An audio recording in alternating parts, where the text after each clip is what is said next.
Po mga ka-hunter, ito nga po pala pag-uusapan natin yung BSP na 1 peso na may mga semi-hard to find po, na nagtatanong po sa atin ng isang kasama natin na viewers na nagtatanong kung may halaga po ba ang 2015. Meron pong value ang 2015, pero po meron po siyang tatlong variant po yan. May hinahanap po siya. Tatlong variant po yan. Die 3. Hinahanap po dyan. Ito po, titignan po natin ang mga variant po yan para makita nyo po. Ito po ay pare-parehas 2015. Ito po ang kanyang reverse na 2015 po yan. Parehas po yan 2015. Ayan po, wala po siyang pinagkaiba. Pero pagdating po dito sa reverse nya, dito nyo po makikita ang pagkakaiba niyan. Ayan po, ito po isa die 1, ito po isa ay die 2. Paano po? Papaliwanag ko po sa inyo paano. Ito po gulo po ang ating camera. Titingnan po natin sa ating lente. Ayan po ang die 1. Nakita nyo po ang 1993. Ayan po, 1993, medyo malapit po ang kanyang 9, dalawang 9. Masyado siyang malapit na sa isa. Tsaka po yung nakita nyo po kanyang, ayan po, yung kanyang bilog ng 9. Hindi katulad po dito sa isang 2015. Ito po, 2015 po yan. 2015. Ito naman po ang tinatawag na die 2. Yan po ang die 2. Nakita nyo po yung pagkakaiba. Hiwa-hiwalay na po siya. Yung 1 ay mas malayo na po. Tsaka yung 3, tsaka yung 9. Tsaka yung bilog ng 9 ay pahaba na nakabol. Hindi po bilog katulad ng isa. Ito po, i-compare po natin ang kumpara po natin. Ayan po. Ayan po. Ayan. Ayan po. Ayan. Nakita niyo po mga ka-hunter. Hindi ba po? Ayan. Itong sa itaas, die 1. Itong sa ibaba ay die 3. Ay die 2. Sorry. Die 2 po yan. Ayan po. 2015. Ayan po ay ito naman po ang hinahanap na semi-hard to find na die 3 na 1 peso na 2015. Ayan. Ito po ay halos parehas lang po ng die 2 yan. Pero ito po ang ayan po, nakita nyo yung Republika ng Pilipinas ay medyo malaki yung tig ng mga letra nya. Tsaka is cross po siya, cross. Ayan po. May cross po siya. Ayan po. Ginalaw nyo. Ayan. Nakikita nyo yung cross. Magalaw po yung cross.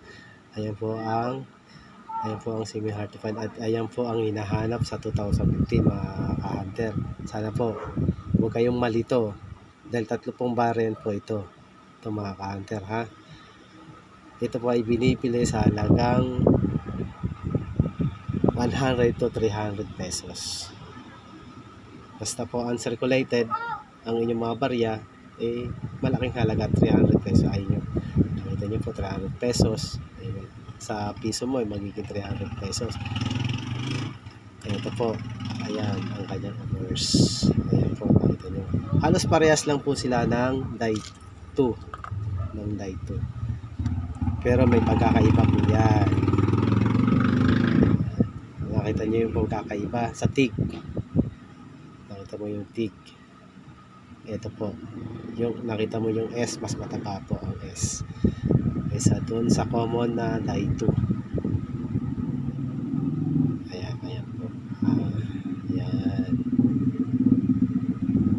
At yung gagawin niya, yung inner cell niya is mas mataba. Ayan po. Ayan, diba? Nakita nyo mga ka-hunter. Ayan po ang pagkakaiba niyan. Hindi po po ko 4K 2015, kaya marami pong nalilito at nagagalit na mga nagsisend na mga coin sa mga collector. Hindi sila pinapansin dahil nga po mali nga po. Ayan po. Ayan. At isa po, makikita nyo mga ka-hunter, ito may kumikinang sa gitna. Ayan po yung cross. Pagmasdan nyo po ito, ayan, wala, diba? Wala siyang cross. Kahit anong galaw mo sa kanya, wala cross. Hindi katulad nito, meron. Yung cross po tinatawag dyan, ayan po, yan, yung sinag. Ayan po, kita nyo po yung sinag na yan. Yan, nag-yellow yan, didilaw. Ayan po, ayan po ang cross na tinatawag natin, mga ka-hunter. Yan, ito po ang may value na sa 2015 po. Hindi po, ito po ay kaya nga po may mga tatlong variant nga po yan. Dapat sana po hindi po kayo malito. Madali lang po matandaan ang reverse tree na yan. Nakita nyo po yung reverse tree. Nakita nyo po yung tig nya. Nakita nyo po yung tig nya, yung mga letra nya ay mas makakapal. Mas makakapal po. Ayan. Ayan po. Mas makakapal po yan. Ayan. Mas malina at makakapal. Nakita nyo po yan. Yung, ayan po. Ayan. Nakita nyo. Ayun yung cross. Yung cross na tinatawag. Conforme dito sa mga common. Sa common na 2015 na yan. Ayan po 2015. Wala po siyang cross. Diba po? At mas malalaki naman po yung mga letra niya. Ayan po. Ayan. Ayan. Ayan po. Malayo. Ayan. Ito ay reverse die 2. Ayan. Ito naman po ang reverse die 1. Ayan po. Di ba? Makakaiba. Masyadong dikit na yung 1 nya. Ayan po. Sa 19. Di ba po? Ayan. Tsaka yung 9 nya. Makadikit na siya. Ayan po mga ka-hunter. Tsaka wala siyang cross. Hindi katulad na itong semi hard to find natin na 2015. Ayan po, may cross siya. Sana po maintindihan nyo po yan. Ayan po, may cross. Ayan, ito na po mga ka-hunter, diba? Ayan. Ayan po, malinaw na malinaw. Ayan po ang hinahanap ng mga collector natin, ha. Tandaan nyo po mga ka-hunter. Tsaka mga ka-hunter, meron din naman tayo rito na eto, lalo na tong 2000, year 2000 na ito po ay ito 2003 pala, 2003. Dalawang variant naman po ito. 2003 ito. Ito po ay yung isang magnetic. Ito po ay namamagnet. Ayan po, magnetic. At yung isa naman 2003 po ay hindi namamagnet. Ayan.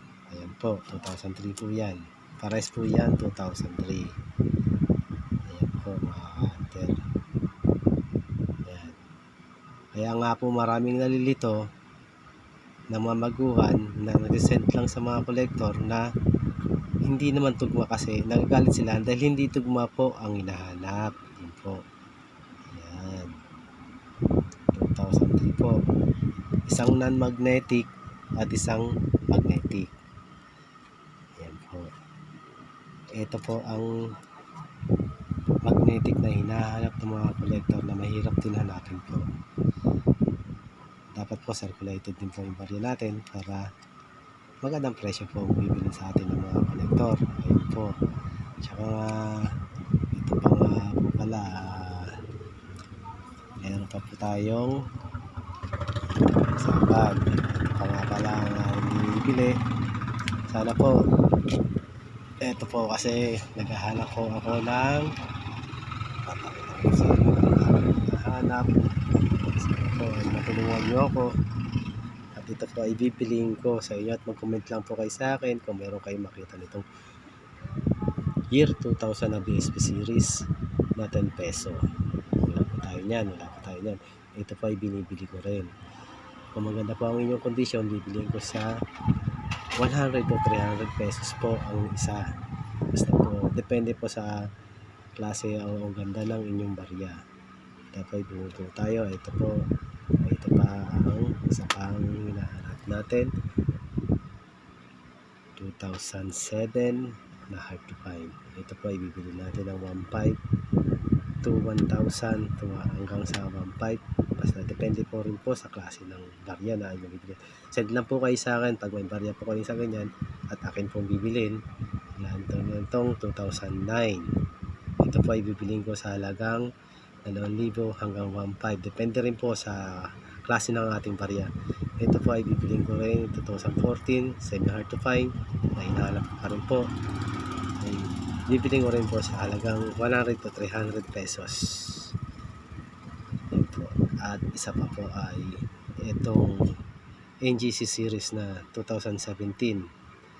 Yan po. At akin din mong bibili niyan. Basta meron kayong ganyan ay bibilin ko rin sa halagang isang halagang 300 po. Mag-comment lang po kayo sa aking page at send nyo po ang inyong mga picture ng mga inyong coin at pagka sabi mo natin at aking bibili po yan pagkakahinaan po. Lalong-lalo na po yung mga huwag nyo mamaliitin po yung mga lalong-lalo ng mga 25 centavo natin, mga 25 centavo na 2005, 2006 at tatangin natin po yan.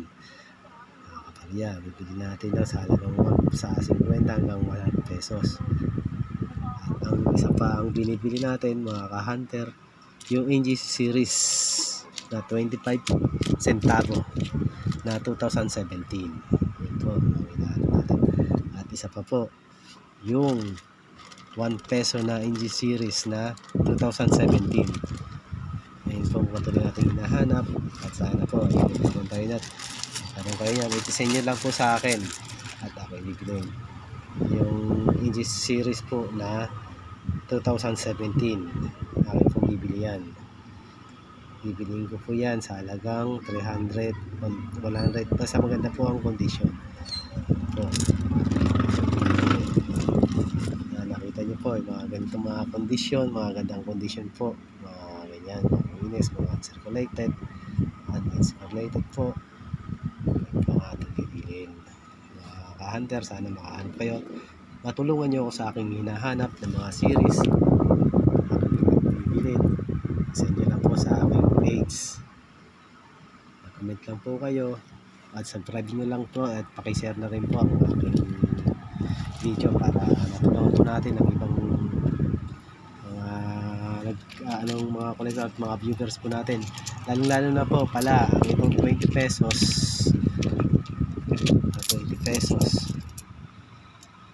hindi po tayo bumibili ng lagpaskwelyo. Matandaan niyo po yan mga counter, mga viewer ko, mga subscriber ko. Hindi po tayo bibili niyan kasi po yun ay common.